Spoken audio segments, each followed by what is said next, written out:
Hi patrons! Have you finished your painting? Because for this session we are heading out of the painting studio and up into my office to show you how you're going to take this from painting to digital artwork.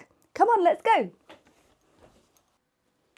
So we're now up in my office, which is where we used to film all of our videos, just behind me there. But this is where I do my live streams from, and it's also where we scan and digitize. So my printer is I'm just looking for the code. Oh yeah, here we are. It's the Epson Workforce WF7840, and it is a scanner as well as a printer, and it's an A3 size, which I get the impression if you get these Workforce printers, they're more for office environments, which is why they have the A3, but I know you can get very decent scanners and printers for A4 size as well. Once I've got my artwork scanned, we're going to be going on to screen recording mode. So I'll be recording the screen and you'll see it exactly as I'm doing it. But the first thing we need to do is pop this in the scanner. And I just have my own computer's offering of scanner software. It's called Image Capture, and it was what was offered when I bought and installed the Epson printer and connected it to the computer, and that was the software. So I don't use anything particularly special, but it works just fine. So to place my painting in the scanner, I've got it here. I'm gonna place it face down. There's a little arrow in the corner there, which is where I always base it. But the other thing I like to do is take a piece of cardboard and place it in on top as well, so that when this comes down, it's really sandwiched and flattened. So when I press overview, it's going to give me an overview scan of what is on the scanner bed. So you can see the cardboard there and you can see the painting. And from this point, we are going to now move to a screen recording. So now we've got the view of my screen, and we can see up the top right, it's a colour image, and I've put a resolution of 600 DPI, and I've just given it a name, Scandi Huts, and it's a JPEG format. I'm using my mouse now to just select the area that I want to scan, and sometimes when it's right up against the edge, you can use that handy little red dot to just move your little selected area right up to the edge if you're not sure you've got it all in there. So just take your time, get it nicely arranged, and then click scan. And the document will scan. Whilst you're waiting for that, get Photoshop opened up, and we'll get on with that once we've got the file. There it is. I've opened up the Scandi Huts JPEG scan in Photoshop, and I use Photoshop 2024 right now. I'm aware that 2025 version has come in, but I'm just rotating the file and getting it right in the middle of the page there. Okay, you can see over here, this is where all the layers are, and that little lock means at the moment that file, the layer was locked to the background, but I've just opened it up and unlocked it, which means I can move it around, and also just delete that tiny bit of the cardboard scan that was included there. Now I've just found I'm going to call them my own little names, but it's the spotter tool, which is where you can just use it to clean up any little dots or marks that you might see.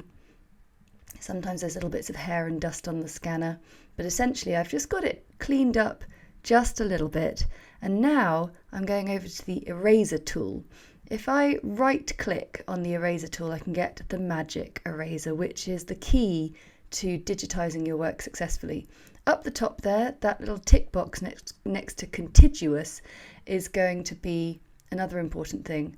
I've unticked it, which means when I click the magic eraser, it's going to try and rub out absolutely everything. When you click contiguous on, it will go around the outside of anything it sees as solid, but I didn't click it because I wanted to try and capture as much rubbed out stuff as possible, but you can see it's gone too far on those light colours. So I'm going to reverse that and we're going to do it a slightly different way. So what I do is I duplicate this layer of this painting, meaning over there you can see 2 layers of exactly the same painting. I'm also going to create a new layer and I am going to colour it in black. So I get my little colour swatch there and the paint bucket tool to just fill colour that layer. Of course it's gone black now because that's top layer. If I move it to the bottom, that means it's my background.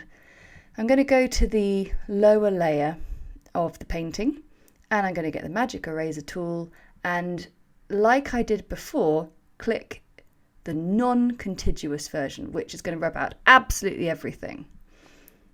If we just stop looking at that top layer, you can see that, but with the black background on it, it's just really handy to see absolutely everything, where some paintings have survived, some haven't.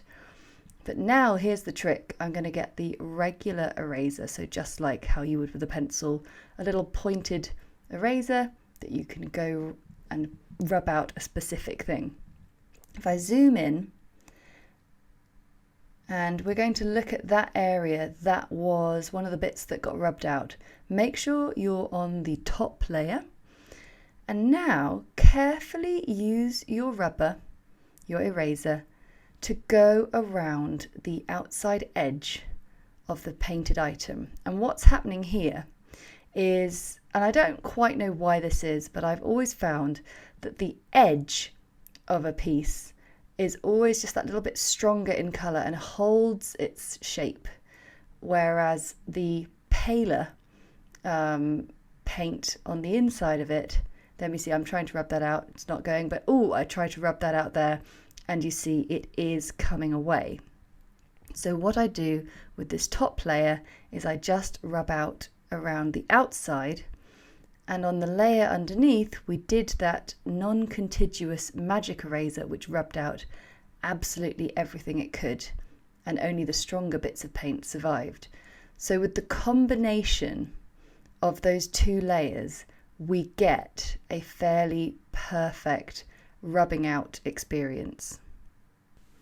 So I just carried on and rubbed out every single outline of every piece on that page, and it took a while. There's no quick fix to things like this. There's lots and lots of separate little items.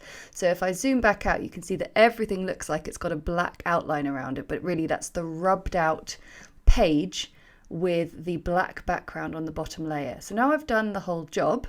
I'm going to click the contiguous button on my magic eraser, and I am going to just do the magic eraser there, and you see that this time I can rub out the full page, but I maintain the fully painted sections. Nothing's been affected, and you can see when I rub out the black layer there that you've got a beautiful transparent background.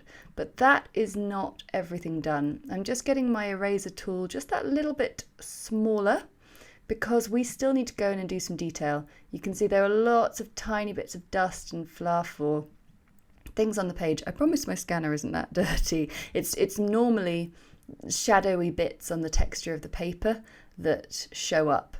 But also when you're painting little illustrations, they're going to seem quite blobby when you are even painting with a small brush. When you zoom in, you suddenly start to see kind of how blobby and naive some of the bits are. So you might want to tidy them up. There might be bits of pencil that you didn't notice you hadn't really rubbed out.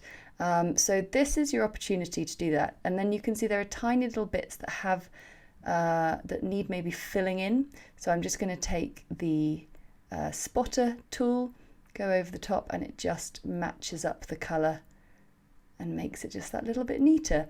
Now, I am not someone who goes through the entire piece and picks up every tiny, tiny little bit, because of course we're looking at this massively zoomed in. I like to go around and maybe tidy up the things that really jump out at me, some of the bigger fluffy blobs, but really do not get too obsessed with it, because also having that black background is a great way to see every tiny, tiny little fleck. But of course, when you're on a white background or a transparent background, they are much more difficult to see. So it's more if you've got a slightly odd shaped bare foot like I did just there, or like, yeah, completely random bits of blob. There's another way you can use the select tool on that top layer, and I'm just carefully going around the outside edge of some of these pieces, and then I can capture a lot of these tiny little white flecks and press delete, and there they go. And that's a much faster way of doing it, but also you need to be able to be quite dexterous with your mouse. As we start this final section, you'll notice that I have changed the colour of that black layer to white, and I have merged all the layers together, because now we're going to have a bit of fun turning this into a repeated pattern. So what I'm going to do, I've got the grid view there. From the top menu you can drop down from view to get grid, and I'm going quite fast here. And what I've done is I've sectioned off half of the piece, cut it out, and what we're doing is we're swapping them over, so we're putting them on opposite sides. And then I'm going to get them all lined up nicely, and I'm going to merge those two layers to make them one layer again.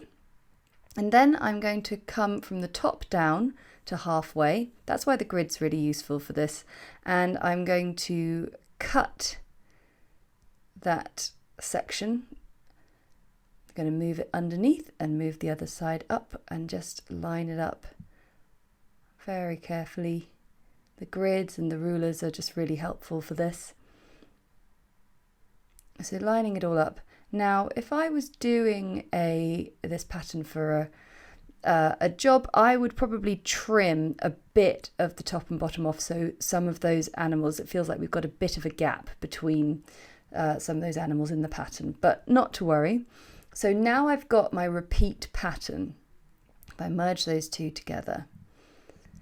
And what I'm going to do just to show you is I'm now going to make the canvas size twice as big and twice as high, twice as wide. And I'll pull that page, that tile, up into the top corner. And now I'm just going to duplicate that layer and line it up. And you'll start to see how we have got now a repeat pattern, which is just really delightful. So you can see there's that little bit of a gap, sort of that kind of, it's almost like a little road between the bear, above the bear and below the deer, but I still quite like it. And then I'm just going to get those two merged, and then I'm going to duplicate them down, bring that down, line it up, fairly straightforward. You can find the little clues, and there you have a repeat pattern with a beautiful, clean digital background. Of course, you could do it with a completely transparent background, but I thought I'd do it with white for you. So thanks so much for watching. So thanks so much for watching. I hope you found that useful and interesting and relevant to what you want to do with scanning in and digitizing your work. I'm sure we'll do more of these in future, but for now, thanks so much for watching, and I'll see you again next time. Bye!